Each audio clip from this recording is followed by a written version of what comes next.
This is my request. So yes, sure, we are getting started with very interesting section from today, and it's all about speaking section. That's the only reason I'm teaching IELTS. Otherwise, it's a long time I'm quite bored. But because of this particular section, I enjoy IELTS class very much. Because this is the only section where we can express our feelings. You can go very close to me, I can go very close to you.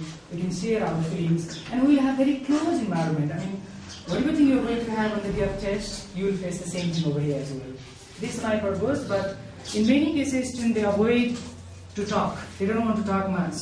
So once I get started with the test format, the real thing, I'll bring a table over here tomorrow, and you will sit next to me, and we'll have the real conversation, as if you have to do the things after the day of test. But once you get a chance to talk, then you disappear. That's the, bitter irony. Because you're here, you're supposed to speak, but you don't want to speak much. That's the common problem. And I'm sure this group I found quite energetic. You are coming to your class regularly, you're quite punctual. I'm very happy in this regard. So I hope you will help me even in the days to come, especially in the speaking section. So let's talk about it formally. I should not say anything about IELTS because you have been doing the same thing for a long time.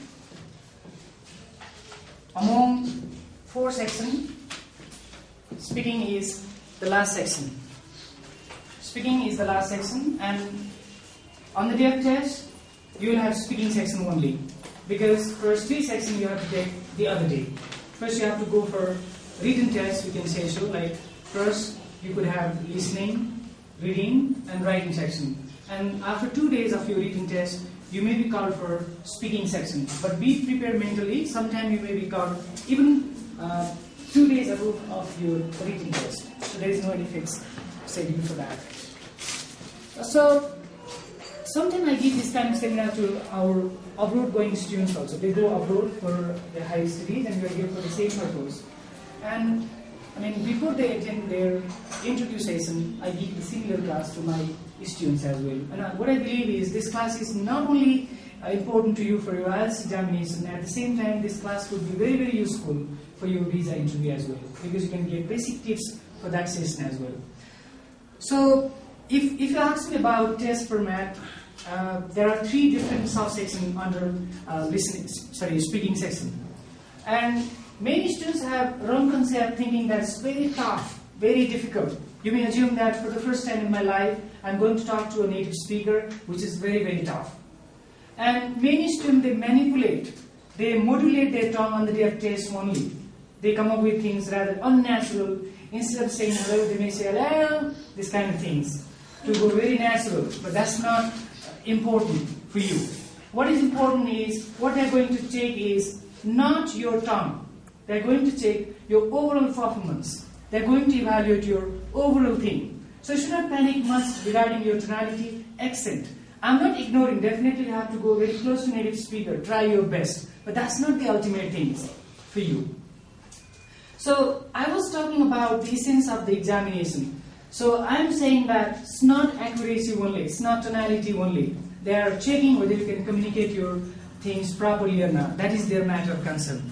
So suppose I could give you one example. Let's say one of your friends asks you, where did you go yesterday? You and other things. But that's not the ultimate things.